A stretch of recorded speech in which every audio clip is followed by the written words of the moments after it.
Hi welcome back to my channel. చాలామంది కూడా second list గురించి అడుగుతున్నారు. నేను కూడా చాలామందికి చెప్తున్నాను. ఈ వీడియోలో క్లారిటీగా చెప్తానండి. ఫస్ట్ పాయింట్ వచ్చేసరికి సెకండ్ లిస్ట్ ఉంటుందా ఉండదా అది ఎవరు డిసైడ్ చేస్తారు. రెండో పాయింట్ వచ్చేసరికి మన వాళ్ళు క్వాలిఫై అయిన వాళ్ళు ట్రైనింగ్కి ఎప్పుడు వెళ్తారు అన్న దాని గురించి ఈ 2 పాయింట్స్ గురించి ఈ వీడియోలో చెప్తానండి. క్లారిటీగా చూడండి. పూర్తి వీడియో చూస్తేనే అర్థమవుతుంది. మధ్యలో కంటెంట్ కూడా నేను మీకు చెప్తాను. విషయం ఏంటంటే అండి, రేపొద్దున బుధవారం హైకోర్టులో హీరింగ్ ఉంది. సింగిల్ బెంచ్, డబుల్ బెంచ్ రెండిట్లో హీరింగ్ ఉంది. సింగిల్ బెంచ్లో క్వాలిఫై అవ్వని వాళ్ళు, డబుల్ బెంచ్లో మెరిట్ లిస్ట్కి సంబంధించిన వాళ్ళు, వాళ్ళకు సంబంధించిన కేసేనండి. నేను ఎందుకు ఇది మొత్తం గౌరవ హైకోర్టు పరిధిలోనే ఉంది అని అంటున్నానంటే, నేను చెప్పటం కాదండి, అది గౌరవ ఎస్ఎల్ఆర్పి బోర్డుకు సంబంధించిన ప్రెస్ నోట్లోనే ఉంది. చూడండి, ప్రతి ఒక్కళ్ళు ఎంపిక జాబితా సంబంధించిన రిపిటిషన్ ఫలితాన్ని బట్టి ఉంటుంది. ప్రతి ఒక్కళ్ళు ఇది అర్థం చేసుకోండి. దీంతో కాకుండా ఇంకోటి ఏంటంటే, గౌరవ హైకోర్టును కానీ ఎస్ఎల్ఆర్పి బోర్డును కానీ దూషించటం, తప్పుగా మాట్లాడటం ఎవరూ చేయొద్దు. అది చట్టరీత్యా నేరం, కేసులు పెడతారు. Middle class is directed to be treated by 18/12/24 order also by this court that has attained finality will not go there. Question is, The respondents are trying to seek some direction. The direction that we want now, not to fill up the 1167 vacancies. we'll pass that order. చూసారండి, ఫస్ట్దేమో single judge గారు single బెంచ్దండి, రెండోదేమో division బెంచ్ది. ప్రతి ఒక్కటి కూడా నేను మీకు clarity చేస్తాను. మీరు ఫుల్గా వీడియో చూస్తేనే ఇది అర్థమవుతుంది.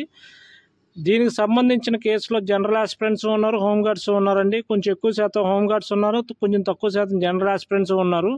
వీళ్ళల్లో మెరిట్ లిస్ట్ ఇస్తారా ఇవ్వరా అన్నది కూడా ఫైనల్ అవ్వేది ఇక్కడే. చూడండి, ఇది ఎప్పుడైతే జరిగిందో ఇది లాస్ట్ హీరింగ్ అండి. ఈ మంగళవారానికి పోస్ట్ పోన్ చేశారు. ఈ కేసులు అనేవి ఎప్పుడు క్లియర్ అవుతాయో అప్పుడు మాత్రమే ట్రైనింగ్కి వెళ్తారని. ఎందుకనంటే, ఈ పిటిషన్కి సంబంధించి సింగిల్ జడ్జి గారు ఇచ్చిన ఆర్డర్ ఉంది, మెరిట్ లిస్ట్ ఇవ్వాల్సిందే అని. దాన్ని డివిజన్ బెంచ్ ఓకే అన్నారు, సింగిల్ బెంచ్ గారు కూడా ఓకే అన్నారు. దానికి సంబంధించిన పిటిషన్ అనేది ఎప్పుడు క్లోజ్ అవుతుందంటే, ఎప్పుడైతే మెరిట్ లిస్ట్ అనేది డివిజన్ బెంచ్కి సబ్మిట్ చేస్తారో అప్పుడు ఈ కేసు అనేది క్లోజ్ అవుతుంది. ఆ తర్వాత మాత్రమే ట్రైనింగ్ అనేది వెళ్తారు.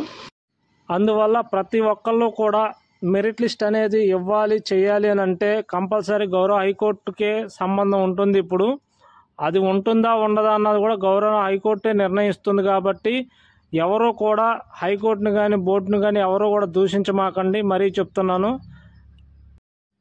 మెడికల్ అయినా సరే, ట్రైనింగ్ అయినా సరే పూర్తిగా కూడా కోర్టు కేసుల ఆధారంగానే జరుగుతాయని చెప్పి బోర్డు వారిని చెప్పడం జరిగింది. దాన్ని దృష్టిలో పెట్టుకొని ప్రతి ఒక్కళ్ళు కూడా కేసులకు సంబంధించి ఎప్పుడో కాదండి, ఈ బుధవారమే కేసులు ఉంటాయి. రెండు కూడా సింగిల్ బెంచ్, డివిజన్ బెంచ్ రెండిట్లో ఉంటుంది. అది క్లోజ్ అవ్వగానే ఆటోమేటిక్గా ప్రతి ఒక్కళ్ళు కూడా ట్రైనింగ్ అనేది, అంటే మెడికల్ అవ్వాలి, మెడికల్ అయిన తర్వాత ఎస్బీ అవ్వాలి, ఎస్బీ అయిన తర్వాత ట్రైనింగ్ ఉంటుంది.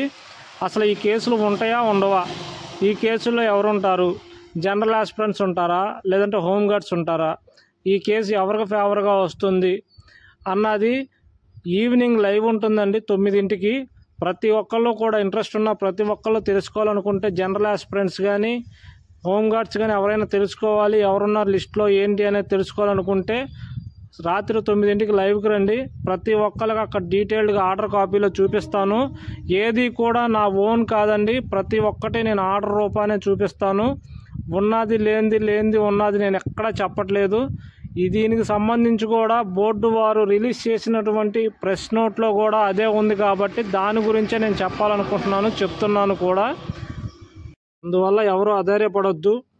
క్వాలిఫై అయినోళ్ళు అవ్వనోళ్ళు ఎవరైనా సరే జాగ్రత్తగా ఉండండి ఈ 10 రోజులు మాత్రం. ఎందుకనంటే యాక్సిడెంట్లు కానీ లేదంటే హెల్త్ ఇష్యూస్ కానీ ఏదన్నా ఇబ్బంది కలుగుద్ది.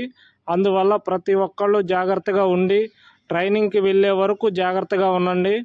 ట్రైనింగ్కి వెళ్ళిన తర్వాత మిగతా అంతా బాధ్యత బోర్డు చూసుకుంటుంది కాబట్టి ఏ ఇబ్బంది ఉండదు. ఈ వీడియో మీకు నచ్చినట్టయితే లైక్ చేసి సబ్స్క్రైబ్ చేయండి. అదేవిధంగా నైట్ 9ంటికి లైవ్ అనేది ఉంటుంది. ప్రతి ఒక్కళ్ళు లైవ్లోకి రావడానికి ట్రై చేయండి. మీ అనుమానాలు మొత్తం తీర్చుకోండి. Thank you.